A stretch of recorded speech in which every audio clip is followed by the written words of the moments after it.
तो क्यों जीना है, कैसे जीना है, ये समझ में आ जाए तो ही शादी करो, नहीं तो एक दूसरे को झिलाओगे और आने वाले बच्चों को झिलाओगे और वो भले होके तुम्हारा गला घोटेंगे, यही होने वाला है।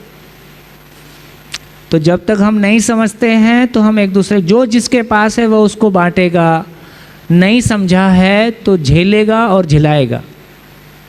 अभी लोग जब बिना समझे शादी करते हैं तो वो शरीर शादी के लायक होता है कि वो शादी के लायक होता है?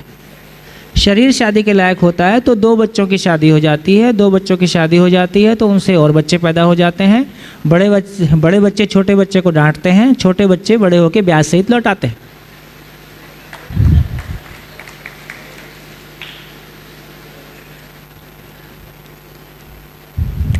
जहाँ ये उत्तर दिया जाता है, जहाँ इसका उत्तर दिया जाता है उसका नाम विद्यालय है। इसलिए विद्यालय को घर हो जाने की आवश्यकता है और घर को विद्यालय हो जाने की आवश्यकता है। विद्यालय को घर हो जाने की आवश्यकता है, घर को विद्यालय हो जाने की आवश्यकता है। आप कल्पना कीजिए, यदि एक समाज ऐसा होगा जहाँ 18 साल के युवा क्यों जीना है, कैसे जीना है कि समझ के साथ होंगे, जहाँ 2 लोग जिनकी शादी हुई है वो एक समझ के साथ होंगे और उनके माता पिता भी, उनके घर का वातावरण भी एक समझ के साथ होगा, तो क्या उसको नर्सरी एजुकेशन के लिए दूसरे स्कूल में जाना पड़ेगा कि घर में ही हो जाएगा? प्री प्राइमरी स्कूलिंग के लिए बच्चे को घर से बाहर निकालने का सीधा मतलब है कि आप बच्चे से तंग आ गए हो, आपको टाइम 3-4 घंटे आपको अपने लिए मिल जाएं तो 3-4 घंटे आपका बच्चा कोई और संभाल ले, इसका नाम प्री स्कूलिंग है।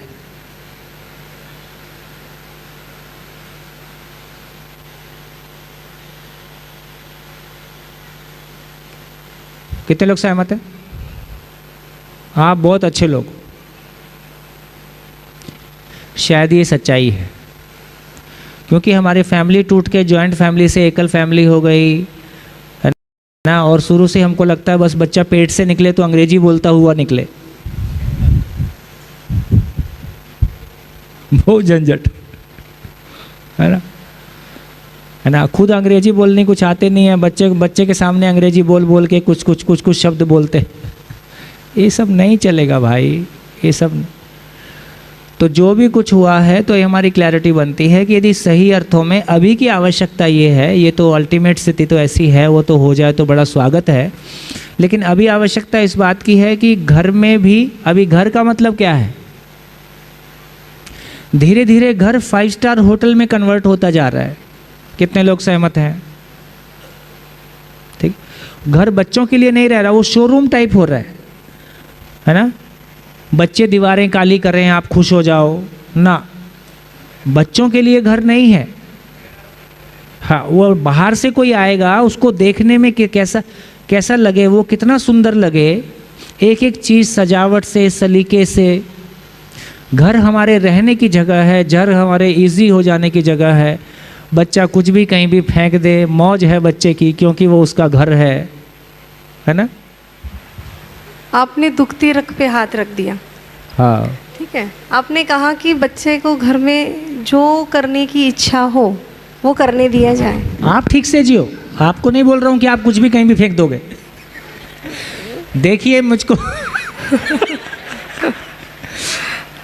लगता है कि यदि हमारे बच्चा तो हमसे जन्मा है, नेचर का प्रोडक्ट है, उसमें तो कोई कमी नेगेटिव वाली नहीं है। वो ज्ञान में अधूरा है, उसको न्यायपूर्वक जीने की योग्यता नहीं है, उसको सृष्टि का समझ नहीं है, लेकिन उसमें नेगेटिव एलिमेंट बहुत मिनिमम है या नहीं है। तो यदि परिवार के सभी बड़े लोग जिस तरह से बिहेव करते हैं, जैसे हमारी बहन ने कहा था, ये बच्चे शुरू में कैसे करते हैं, वो लड़की रहती है तो मम्मी का पर्स टाइप लेके अपने आप को बड़ा होने की बताते होते, लड़का रहता है तो मोटरसाइकिल पे बैठ के और पीछे बैठ जा, और वैसे ही डांटते हैं, वैसे ही बोलते हैं। इसका मतलब है कि यदि हम बड़े लोग घर में जैसा जीते हैं, एक परिवार में अक्सर एक चर्चा मेरे को याद आ जाती है, किसी सम्मेलन में ऐसी चर्चा हो रही थी, एक बहन बहुत परेशान थी, उसका बच्चा टीवी देखता था, तो उस पर काफ़ी लंबा चौड़ा डिस्कशन चल रहा था कि बच्चा टीवी क्यों देखता है और बच्चा को टीवी से कैसे हटाया जा सकता है, और ये आजकल बच्चे टीवी बहुत देखते हैं। तो हमारी धर्मपत्नी थोड़ा बिना पूछे बोलती नहीं है, संकोची है थोड़ा, तो किसी ने बोला बहन जी आप भी कुछ बोल दो। तो बहन जी पूछती हैं कि टीवी कौन लाया था?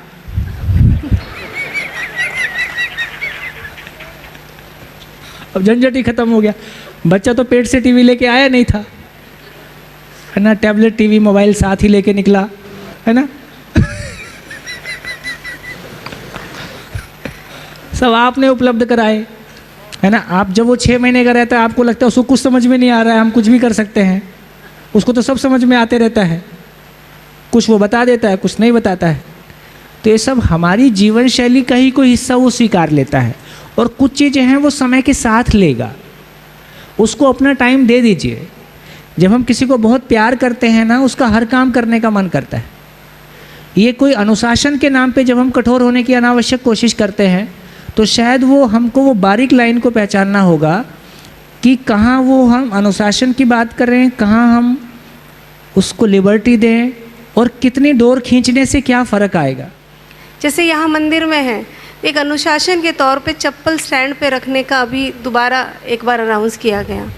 इसी तरह घर पे हम बड़े स्टैंड पे ही रखते हैं, और बच्चों से आग्रह है कि वो भी स्टैंड पर ही अपनी चप्पल रखें, और इस बात पर घर पे काफ़ी ये होता है। अब इस लेवल पे आगे कि छोड़ दिया है, और बच्चे जिंदगी बेचारे स्टैंड रख पे देते रखें, हैं। चप्पल नीचे रह जाए चलेगा। भैया तो घर ये के कहते आगे रहें, ये भी कहते रहें, आप भी कहते रहो। मेरा कहना है कि चप्पल स्टैंड पे रखने से कोई बहुत बड़ा फ़र्क, अभी हम चूंकि बहुत जिंदा रहने के धरातल पर भौतिक रूप से व्यवस्थित होने को व्यवस्थित होना मानते हैं। जैसे आप जीने की जगह में आते हो तो भाव व्यवस्थित हो जाए, विचार व्यवस्थित हो जाए, उसके अनुरूप चप्पल भी व्यवस्थित हो जाएगी। तो चप्पल का व्यवस्थित हो जाना महत्वपूर्ण है कि भाव और विचार का व्यवस्थित हो जाना महत्वपूर्ण है? वो तो हम आज सीख है ना? रहे हैं, यहाँ आकर सीख रहे हैं। हाँ, तो वो आगे तो क्या ऐसे करेंगे। घर के अंदर कुछ चीज़ें नहीं होनी चाहिए? जो होना चाहिए पहले उस पर ध्यान जाने की ज़रूरत है। तो एक बात देखिए, बिल्कुल देखिए, मेरे को लगता है कि चाहे बच्चे हमारे साथ हैं, पर मुझको लगता है कि किसी पॉइंट के बाद हम दोस्त हो जाते हैं। हम वो कोई जो बड़प्पन को बिना मतलब ढो रहे होते हैं, शायद उसके बोझ से हम भी दबे हुए होते हैं। ठीक हो गया? ठीक।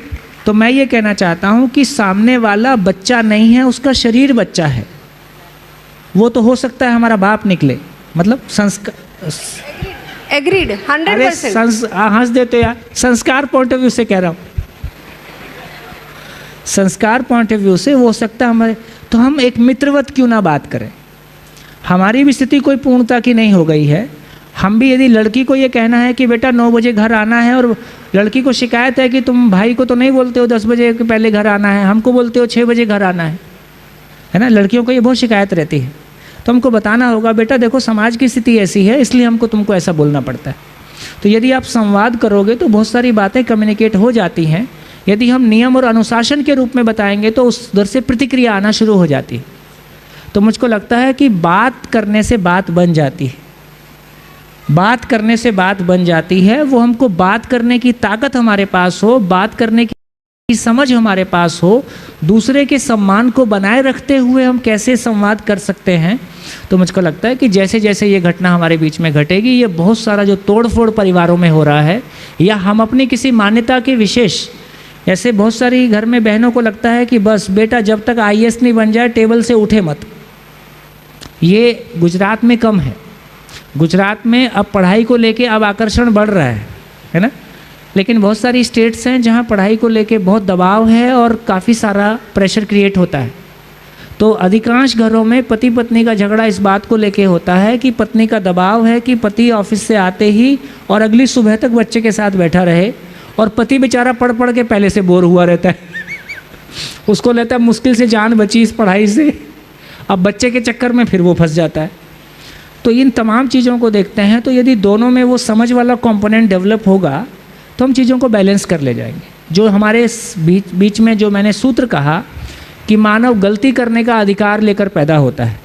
जिस चीज़ को हम सही मानते हैं, चप्पल रैक पे निकलना चाहिए, नहीं निकला तो सब खराब, है ना।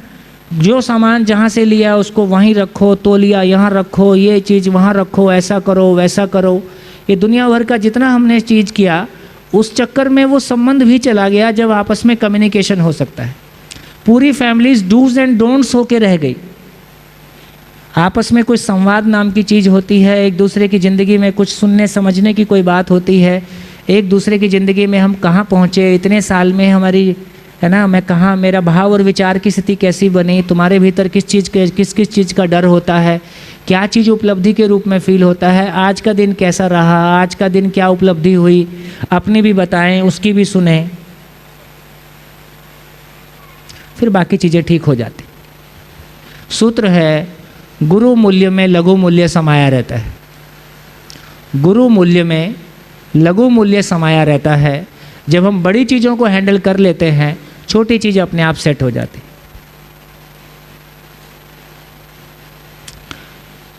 छोटी सी शेयरिंग कर दूं, हम लोग NIT रायपुर के साथ काफ़ी काम किए थे। तो जब हमने पहला शिविर किया था तो हमको यही बताया गया था, तुम जवान लड़के लड़कियों को जंगल में ले जाओगे, पे की शिविर होगा, दूसरे की ज़रूरत नहीं पड़ेगी। ये हमको कॉलेज के प्रोफेसर्स ने बताया था, है ना, और हम कोई साथ में जाएंगे नहीं। तो मैं, तुम कोई मत आना। हमने 60 शिविर किए, 67 डेज। एक बार भी जितने भी बच्चे कॉलेज से आए, लड़के लड़कियां 7 दिन एक कैंपस में। अब रात को तो कोई दरवाज़ा नहीं है ना, कोई भी कहीं भी जा सकता है, लेकिन एक बार भी ऐसा मौका नहीं पड़ा कि हमको शर्मिंदा होना पड़े। तो हम अपने बच्चों पे भरोसा कर सकते हैं, है ना, इतने कोई डरने की बात नहीं है। लेकिन जब आप कोई और ऊंची चीज़ सामने दे दो, जब कोई बड़ी चीज़ सामने है नहीं, फिर आप बोलो मोबाइल मत खेलो। आप भी तो मोबाइल पे लगे रहते हो, आप मोबाइल पे लगे रहते हो, उसको बोलते हो तुम मत लगो। अभी हमारे यहाँ रायपुर में 1-2 परिवार हैं जिनका ध्यान इस बात पे गया, तो उनके घर में अब बच्चा आने वाला है, तो उन्होंने पहले से तय कर लिया कि घर में लैंडलाइन रहेगा, मोबाइल से कोई बात नहीं करेगा। जब घर में रहेंगे तो फ़ोन ऑटोमेटिकली लैंडलाइन पे ट्रांसफ़र हो जाएगा, क्योंकि बच्चा शुरू में जो पैदा होने के बाद और 1-2 साल तक जो कुछ देखता है उसका उसके चित्त पे बहुत गहरा प्रभाव होता है। तो यदि आप उसके साथ बैठे उंगलियां नहीं घुमा रहे हैं दिन भर, तो उसको भी नहीं ध्यान जाएगा। तो यदि हमको सही में बच्चों को ज़िंदगी देनी है, जो हम बच्चों को देना चाहते हैं वो उस वैसे आचरण के साथ हमको होना है। सिंपल सी बात है। हमारा बोला हुआ दूसरे के आचरण में नहीं आ रहा है, हमारा जिया हुआ दूसरे के आचरण में आ रहा है। इस बात को और विद्यालय घर में ही हो, इसको कोरिलेट करते हुए, तो क्या हम ये कहना की कोशिश कर रहे हैं कि जो बच्चा पैदा हुआ अपने घर में, तो माँ बाप की प्रायर रिस्पॉन्सिबिलिटी बन जाती है, माता और पिता की, उस बच्चे को संस्कार देने की जरूरत। बिल्कुल। अभी क्या जिस तरह से आजकल हम अपनी बेटियों को बड़ा कर रहे हैं एक करियर माइंड के साथ, या बहुओं को, हम सब दुखी होने के लिए संकल्पित हैं। हमको कोई बचा नहीं सकता, हम दुखी होकर रहेंगे और उसके लिए हम बहुत मेहनत करेंगे, ऐसा हम जी रहे। तो अब हम सारे शिविरों में यही बात कर रहे हैं। देखो हम कैसे हैं, हमने बच्चे पैदा करके भाजपा कांग्रेस को सौंप दिए हैं। हम पैसा कमाने में बिजी हैं, तुम हमारे बच्चों को संस्कार दे देना। और उनका स्तर देख रहे हैं सबका, सारी पॉलिटिकल पार्टियों का, नाली का कीड़ा और बाथरूम का कीड़ा, वो यहाँ तक पहुँचे हैं। तो इसका मतलब है जिन्होंने बच्चे पैदा किए, यदि वो अपने बच्चों के संस्कार के लिए जिम्मेदार नहीं है, तो कोई राजनीतिक पार्टी और कोई सैलरीड टीचर उसके लिए क्यों जिम्मेदार होगा और क्यों जिम्मेदार होना चाहिए? परफेक्ट। हम लोग गैर जिम्मेदार लोग हैं।